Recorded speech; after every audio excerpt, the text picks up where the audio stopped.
అందరికీ నమస్కారం అండి. ఈరోజు మనం వినబోయే కథ ఏంటో తెలుసుకునే ముందు, వీడియో చూస్తున్న ప్రతి ఒక్కరూ లైక్ చేసి, ఛానల్‌ని తప్పకుండా సబ్స్క్రైబ్ చేసుకోండి.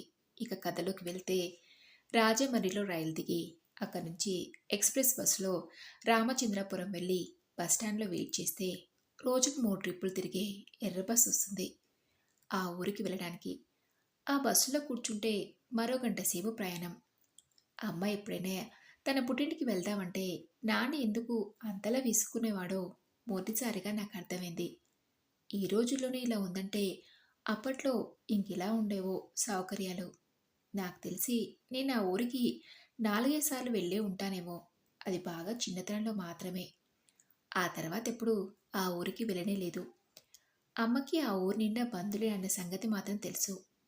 నా చిన్నతనంలో తన ఊరు నుంచి ఏ శుభలేఖొచ్చినా, శుభకార్యానికి పిలుస్తూ చిన్న కాడ ముక్కొచ్చినా అమ్మ ఎంతగా సంబరపడిపోయేదో ఇప్పటికీ నాకు బాగా గుర్తే. అలాంటి సందర్భాల్లోనే అమ్మతో 1, 2 సార్లు ఆ ఊరికి వెళ్ళటం గుర్తుంది. ఆ తర్వాత కొన్నాళ్ళకి పెద్ద మావయ్య, చిన్న మావయ్యలు కూడా హైదరాబాద్‌కి వలస వచ్చటంతో ఆ ఊరికి వెళ్ళటం దాదాపు తగ్గిపోయింది. ఏ ముఖ్యమైన శుభకార్యాలతో అమ్మ ఒక్కతే పిన్ని వాళ్ళతోనో, మావయ్య వాళ్ళతోనో కలిసి వెళ్ళేది. వాళ్ళంతా మరీ బలవంత పెడితేనే నాన్న కూడా చాలా అరుదుగా వాళ్ళతో బయలుదేరేవాడు. ఈ మధ్యకాలంలో ఏ ఫంక్షన్ అయినా కాకినాడలోనో, రాజమండ్రిలోనో, ఎక్కువగా హైదరాబాద్‌లోనో జరుగుతుండడం వల్ల ఆ మాత్రం అవసరం కూడా కలగటం లేదు. ఇదిగో ఇప్పుడు ఇన్నాళ్ళకి మళ్ళీ ఆ ఊరికి వెళ్ళాల్సిన అవసరం పడింది. అసలు ఆ పనికి ప్రత్యేకంగా పని కట్టుకొని మేము రానక్కర్లేదు. కానీ అమ్మ పట్టుపడటం వల్ల బయలుదేరాల్సొచ్చింది. నాన్న మీద కోపంతో ప్రయాణంలో దారి పొడవునా నాతో ముభావంగా ఉన్న అమ్మ రామచంద్రాపురంలో బస్సు దిగగానే మొదటిసారిగా నోరు విప్పింది. కళ్ళింతలు చేసుకుని చూస్తూ చుట్టూ ఉన్న పరిసరాలను గమనిస్తూ రామపురమేనా ఇదెంతగా మారింది అంది. ఆశ్చర్యమో, ఆనందమో తెలియని నవ్వుతో అమ్మ ముఖం వెలిగిపోతుంది. ఆ ఊరి పేరుని ఆమె పలికిన తీరుకు నవ్వొచ్చింది నాకు. నువ్వు చూసి దశాబ్దం పైనే అవుతుంది. మారదా మరి? అన్నాను నవ్వుతూ. ఇక్కడ బస్సు కోసం వెయిట్ చేస్తాం. టాక్సీ ఏమైనా దొరుకుతుందేమో చూస్తానన్నాడు. అక్కడి నుంచి బయటికి కదిలిపోతూ నీకు మీ నాన్నకి షోకులకి ఏం తక్కువలేదు.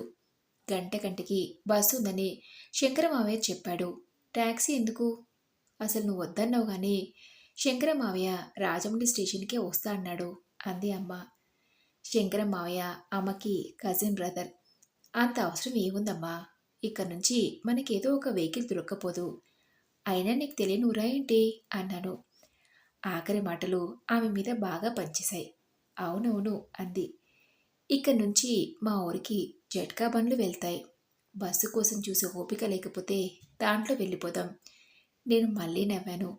ఆలోగా ఒకరిద్దరు ఆటో డ్రైవర్లు వాళ్ళ దగ్గరికొచ్చి ఏ ఊరు వెళ్ళాలండి అని అడిగారు. నేను ఆటో మాట్లాడుతుంటే ఆశ్చర్యంగా చూసిందమ్మా. లగేజ్ ఆటోలో ఉంచాం. ఇప్పుడు ఇక్కడికి కూడా ఆటోలు వచ్చేసాయారా? మీ చిన్నతనంలో బస్సులు, జట్కాలు తప్ప మరేమీ ఉండేవి కాదు. మనం వస్తున్నామంటే మీ తాతయ్య రామచంద్రాపురానికి బండి పంపేవారు. ఆటో నుంచి బయట పరిసరాన్ని పరిగించి చూస్తూ అంది అమ్మ. ఆ రోజులను గుర్తు తెచ్చుకుంటూ. ఆ బండిలో వెళ్ళాలంటే మీ నాన్నగారు విసుక్కునేవారు. కానీ పిల్లలు మీరంతా బాగా సంబరపడేవారు. ఆ ఎడ్ల బండి ప్రయాణాలే నాకు గుర్తున్నాయి. ఆటో మెయిన్ రోడ్ వదిలి సెంటర్ దగ్గర మలుపు తిరిగి పక్కనున్న వేరే దారిలోకి వచ్చింది. సెంటర్ దగ్గర పుస్తకాలు పట్టుకుని నిలిచిన కొంతమంది కాలేజీ పిల్లలు బస్సు కోసం కాబోలు ఎదురు చూస్తున్నారు. పచ్చగా మెరుస్తున్న పంట పొలాల మధ్య గీత గీసినట్టున్న సన్నని తాడు రోడ్డు మీద ఆటో నెమ్మదిగా సాగిపోతుంది. అస్తమిస్తున్న సూర్యుడు ఆకాశంలో ఎర్రటి బంతిలా ఉన్నాడు. అప్పుడప్పుడే పసుపు రంగులోకి మారుతున్న పచ్చని వరి పొలాల మీద సింధూరం రంగు సూర్యకాంతి పడుతూ ఇంతగా పరావర్తన చెందుతుంది. అలాంటి దృశ్యాన్ని కంప్యూటర్ స్క్రీన్ సేవల మీదే తప్ప వాస్తవంగా ఎప్పుడూ చూడ నేను కళ్ళప్పగించి చూస్తున్నాను. పొలాల మీద నుంచి వచ్చే గాలి చల్లగా ఉంది. దారి పొడవునా ఏవో చిన్న చిన్న ఊర్లు వస్తూనే ఉన్నాయి. ప్రతి ఊరిని పేరు పేరున చెప్తూ ఆ ఊర్లో తనకు తెలిసిన వాళ్ళు ఎవరెవరు ఉన్నారో చెప్తుందమ్మ. ఆట నుంచి దాదాపు ముఖం బయటపెట్టి ఆనందంగా ఆ ఊళ్ళని చూస్తూ ఆశ్చర్యపోతూ తనకు గుర్తున్న ఆనాటి ఆనవాళ్ళను వెతుక్కుంటూ వాటిని గుర్తుపట్టి అదిగో కోమటి చెరువు, అదిగో శివాలయం అంటూ మళ్ళీ ఆశ్చర్యపోతూ కనీసం నేను వింటున్నానో లేదో కూడా గమనించకుండా జ్ఞాపకాల పుటల్ని తడుముకుంటున్నట్టు మాట్లాడుతున్నామని చూస్తే నాకు ఆశ్చర్యం అనిపించింది. ఎక్కడ ఆకుండా రావటం వల్ల 40 నిమిషాల్లోనే ఆ ఊరికి చేరుకోగలిగాం. అప్పుడే వచ్చేసామంట ఆశ్చర్యపోయిందమ్మా. ఊరిని దూరం నుంచి చూస్తూనే ఊరి మొదట్లో కాలుగట్టున్న విష్ణు ఆలయం దగ్గర ఆటో ఆపించుకుని మండపం మీదకెక్కి మూసి ఉన్న గర్భగుడి తలుపుల ముందు నిలబడి నమస్కరించింది. తిరిగి వస్తుంటే కాలువ నుంచి నీళ్లు తీసుకుని వెళ్తున్న ఒకరిద్దరు అమ్మలక్కలు అమ్మను గుర్తుపట్టి పలకరించారు. జానకమ్మవి కదూ అంటూ అమ్మ కూడా ఎవరిని గుర్తుపట్టి ఎంత మారిపోయారంటూ ఆశ్చర్యపోయి పలకరించింది. 10 నిమిషాల తర్వాత శంకరం ఇంట్లో దిగుతున్నాను. సాయంత్రం ఒకసారి రండి అంటూ చెప్పి ఆటో ఎక్కి కూర్చుంది. అమ్మ మళ్ళీ ముభావంగా అయిపోయింది. ఇన్నాళ్ళకి మన ఊరు గుర్తొచ్చొచ్చావా అమ్మని అడుగుతున్నారు వాళ్ళు. ఇక ముందు ఏమాత్రం కూడా గుర్తు రాకూడదనే మా ఆయన ఎన్నేళ్ళు తీసుకున్నారమ్మా అని చెప్తే వాళ్ళు ఏమనుకుంటారు? నేను చెప్పకపోయినా రేపు పొద్దున ఈ విషయం అందరికీ తెలుస్తుంది. నలుగురు నా గురించి ఏమనుకుంటారు? మీ నాన్నగారికి ఆ మాత్రం ఆలోచన కూడా లేదు అంది కాసేపటికి. అతనికి వినిపించకుండా జాగ్రత్త పడుతూ నెమ్మదిగా అన్నదే కానీ ఆ కంటలోని తీవ్రతని నేను గుర్తించలేకపోలేదు. నాకు తెలిసి అమ్మ నాన్నని ఏ విషయంలోనూ ఇంతలో వ్యతిరేకించలేదు. ఏమనుకుంటారో? అయినా మా నిర్ణయాల్లో ఎవరో తెలియని వాళ్ళ జోక్యం ఏంటి? నువ్వు అనవసరంగా ఫీల్ అవుతున్నావు కానీ మనం ఈరోజు చేస్తున్న పని మీ అన్నయ్యలు 20 ఏళ్ల క్రితమే చేశారు. అప్పుడు వీళ్ళంతా ఏమనుకున్నారు, ఏమన్నారు అన్న నాన్న మాటలు గుర్తుకొచ్చాయి.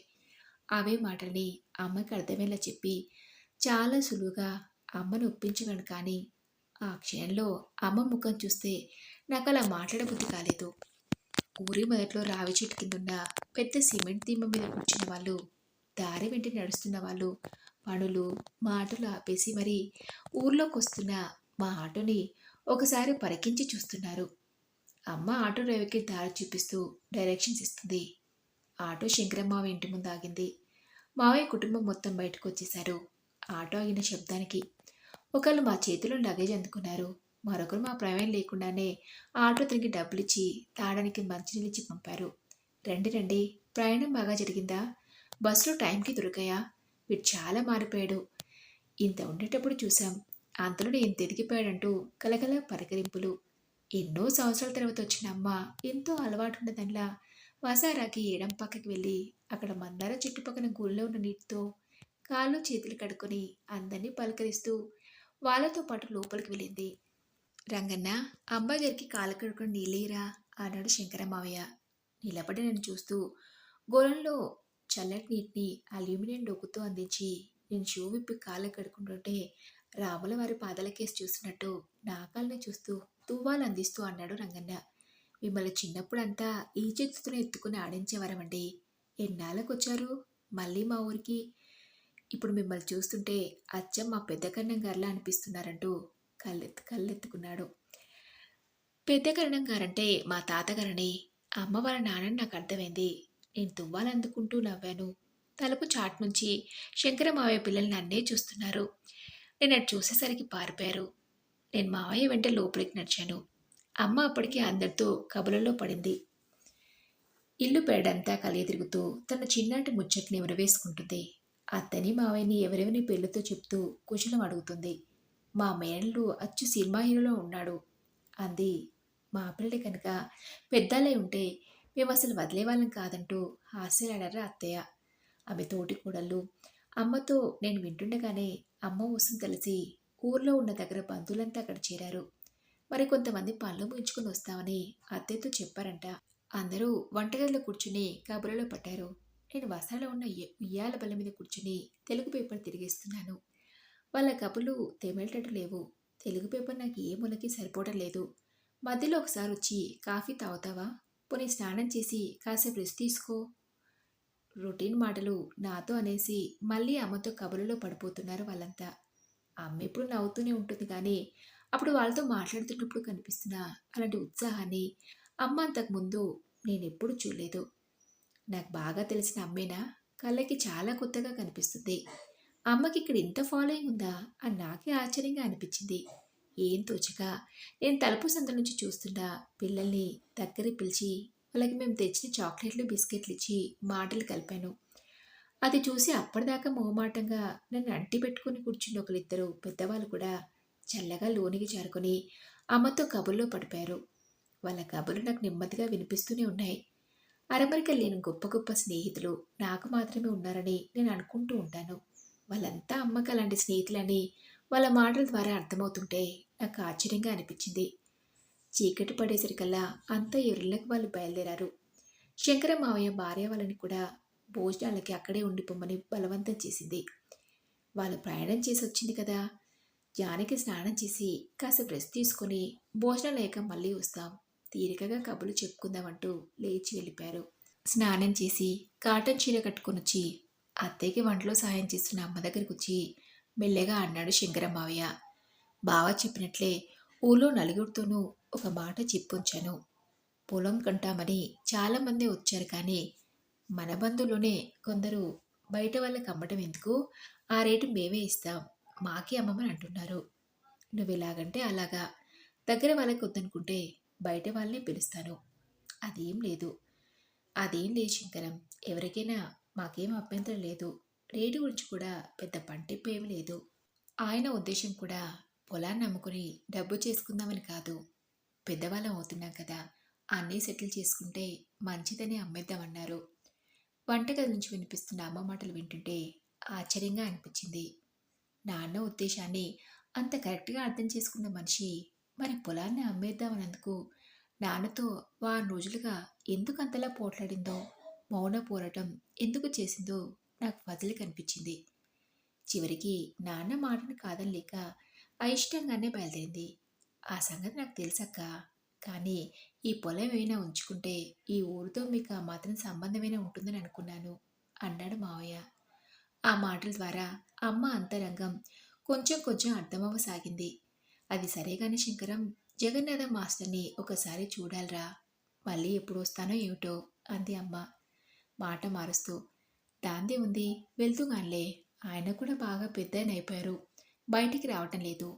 అస్తమానం నీ గురించి అడుగుతూ ఉంటారు, నేను చూస్తే సంతోషిస్తారు అన్నాడు మావయ్య.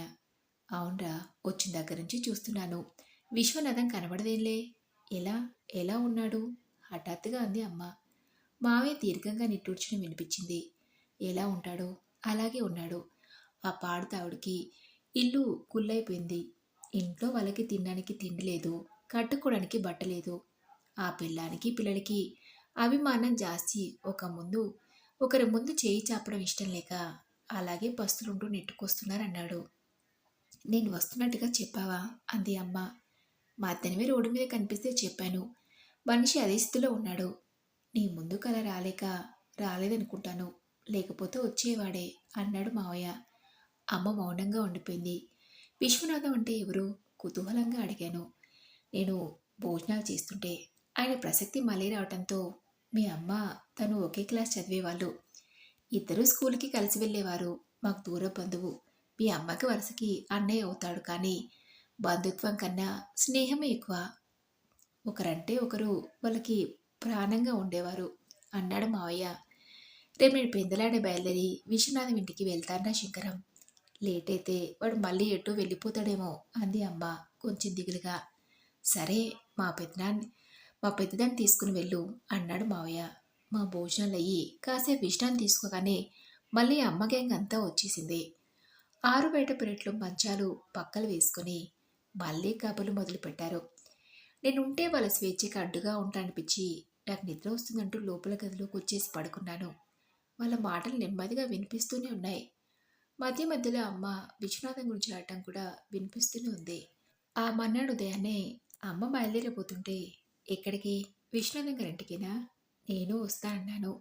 అమ్మ చిన్నటి ప్రాణశక్తి చూడాలని నాకు అనిపించింది. సరే పద అంది. అంతకు ముందు రోజున్న ఆనందం, ఉద్వేగం ఇప్పుడు ఆమెలో కనిపించలేదు. కంగారుగా భయంగా ఉంది. చాలా కొత్తగా ఉంది నాకు అమ్మనలా చూస్తుంటే. దారిలో ఒక మాట్లాడకుండా ఏదో ఆలోచిస్తూనే ఉంది.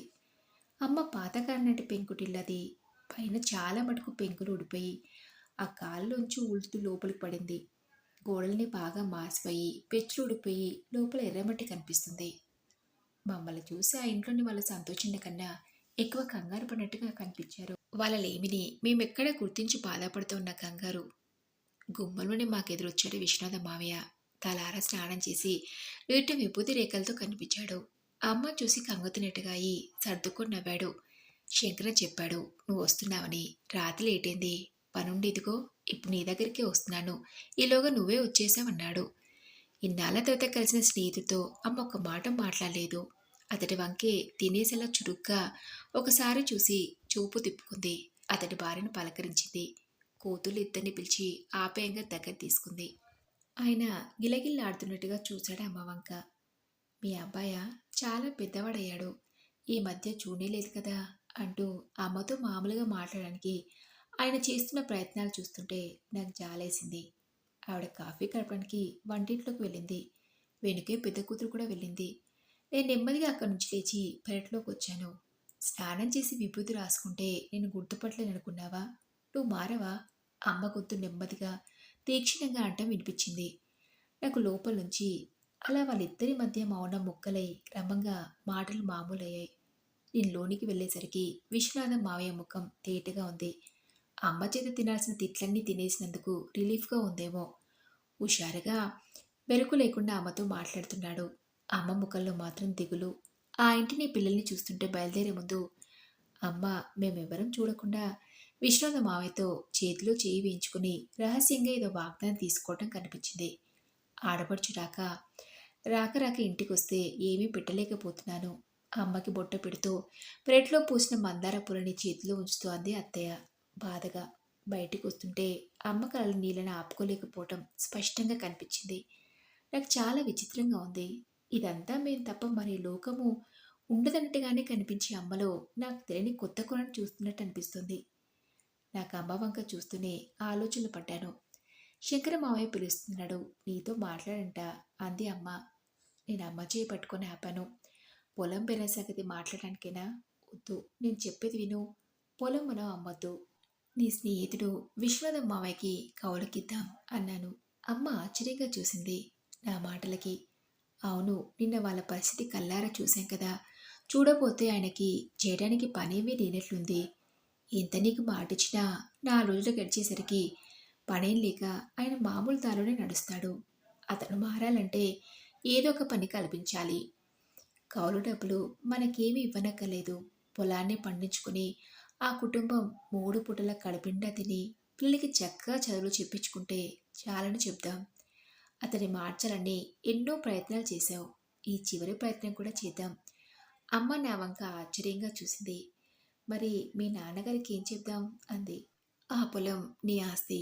దాన్ని నువ్వేం చేసుకున్నా ఎవరికీ సంజేష్ ఇవ్వక్కలేదు అందామనుకున్నాను. కానీ ఆ మాటలతో అమ్మ కన్విన్స్ కాదని నాకు తెలుసు. అది నేను చూసుకుంటాలే. నాన్ని కన్విన్స్ చేసి మనం చేసిన పని కరెక్టేనని అనిపిస్తాను. కానీ నువ్వు మీ ఫ్రెండ్ని పిలిచి మాట్లాడు అన్నాను. నా భరోసాతో అమ్మ విశ్వనాథం మావయ్యకి కబురు చేసింది. నేను చేసిన ఆ పనికి అమ్మ తరపు బంధువులంతా నన్ను ఎంతో మెచ్చుకున్నారు. పొలం అమ్మేస్తే నువ్వు ఇంకా ఈ ఊరికి రావేమోని భయపడ్డాం జానకి. ఇప్పుడు ఆ బాధ లేదు. విశ్వనాథం దగ్గర నుంచి కౌలు డబ్బులు ముక్కుపిండి వసూలు చేయడానికి నువ్వు తప్పకుండా రావాల్సిందే. కనీసం నువ్వు వస్తావన్న ఆశైనా ఉంటుంది మాకు అన్నారు. అమ్మ కళ్ళు కూడా అదే భావం కనిపించింది. నా వంక కృతజ్ఞతగా చూసింది. నాకు గిల్టీగా అనిపించింది.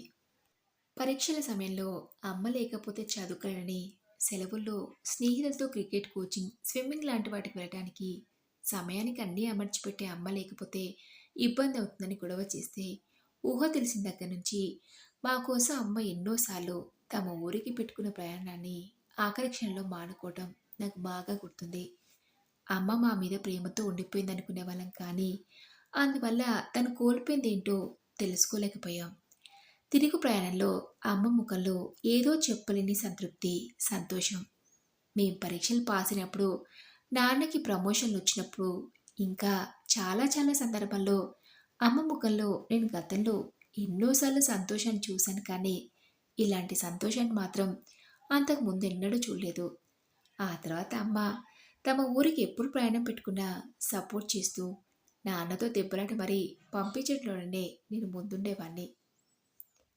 మరి ఇదండి రోజు కథ. ఈ కథపై మీ విలువైన అభిప్రాయాన్ని నాతో కామెంట్ బాక్స్‌లో షేర్ చేసుకోండి. అలాగే ఈ కథ మీకు నచ్చితే తప్పకుండా ఒక లైక్ చేసి మీ ఫ్రెండ్స్‌కి, ఫ్యామిలీ మెంబర్స్‌కి షేర్ చేయండి. మరొక మంచి కథతో మళ్ళీ మీ ముందుంటాను.